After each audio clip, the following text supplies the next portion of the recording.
आज हम बात करेंगे एसिम्प्टोट्स ऑफ अ कोनिक। तो पहले डेफिनेशन देखते हैं कि किसी भी एसिम्प्टोट का मीनिंग क्या होता है। एसिम्प्टोट वो लाइंस होती हैं जो कि कर्व के पैरेलल ड्रॉ की जाती हैं, लेकिन वो लाइंस कभी कर्व को इंटरसेक्ट नहीं करती हैं। तो ऐसी लाइंस को एसिम्प्टोट्स कहा जाता है। जैसे कि अगर हम एक एग्जांपल के थ्रू समझाएं तो y इज इक्वल टू मान लीजिए 1/x है, ठीक है। इसका जब भी आप कर्व ड्रॉ करेंगे तो कुछ इस टाइप का बनेगा। ये हो गई एक्स एक्सिस, ये हो गई वाई एक्सिस। देन आपने एक इसका जो कर्व है आप वैल्यू निकाल के रख सकते हैं। जैसे कि x की वैल्यू 0.1 0.2 1 रखेंगे तो 1 मिलेगा। तो इस हिसाब से जब आप इसका कर्व ड्रॉ करेंगे तो कुछ इस टाइप का शायद बने।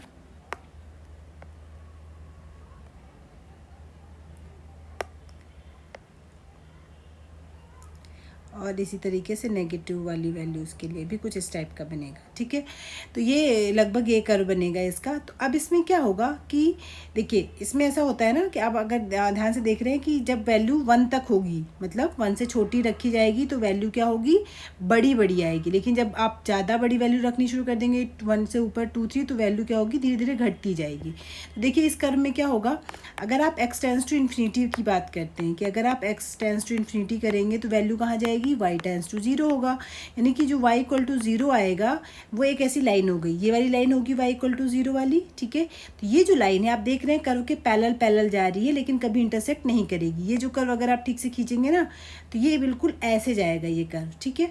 तो कभी 0 बनेगा ही नहीं ये वाला जो कर्व है, लेकिन ये जो लाइन है वो उसके पैरेलल जाएगी, लेकिन कभी भी इंटरसेक्ट नहीं करेगी। इसी तरीके से कई तरह के एसिम्प्टोट होते हैं, हॉरिजेंटल, वर्टिकल, ऑब्लिक। तो जैसे इसमें ये तो हॉरिजेंटल हो गया, वर्टिकल कैसे निकालेंगे, वर्टिकल ये वाला हो गया।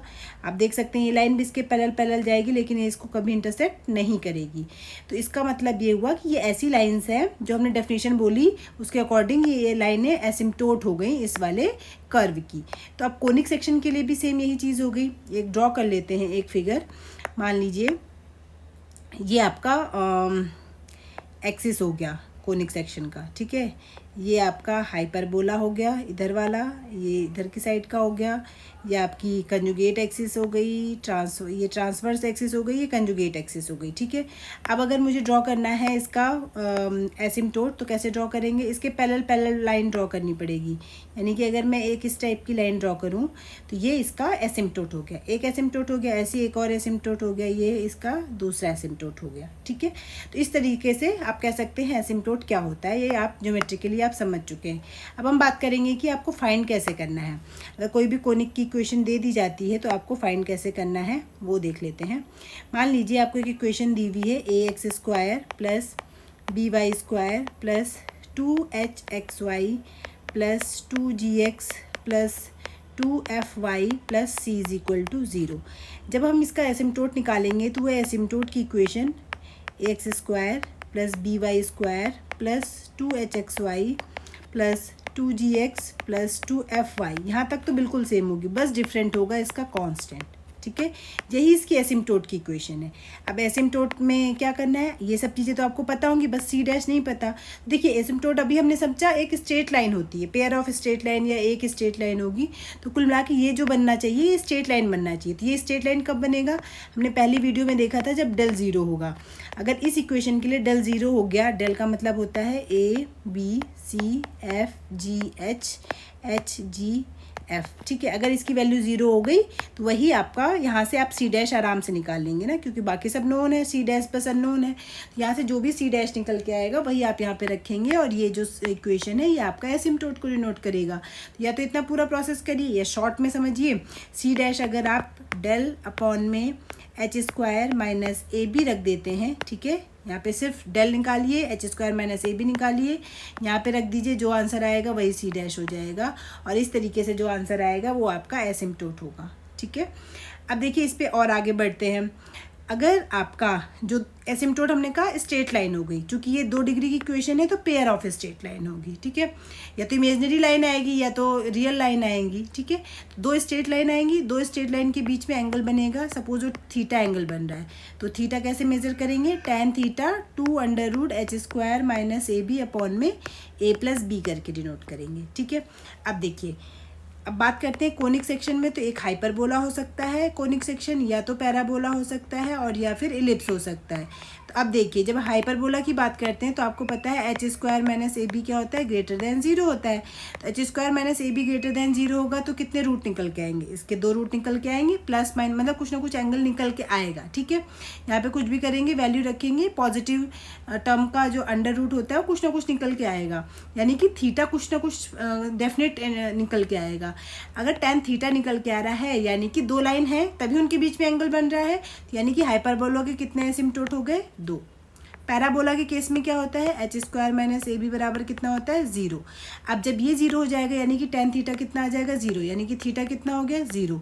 यानी कि वो 2 लाइनें अलग अलग नहीं हैं, 2 सेम ही लाइनें हैं, ठीक है, एक के ऊपर एक लाई कर रही हैं। तो इसका मतलब क्या हुआ, ये लाइन है, दूसरी लाइन भी इसी के ऊपर लाई कर रही है, तभी इसके बीच का एंगल 0 है। तो इसका मतलब हुआ पैराबोला में कितने एसिम्पटोट होते हैं, 1। अब बात करते हैं इलिप्स की, तो इलिप्स में क्या होता है, H square minus A be less than 0 होता है।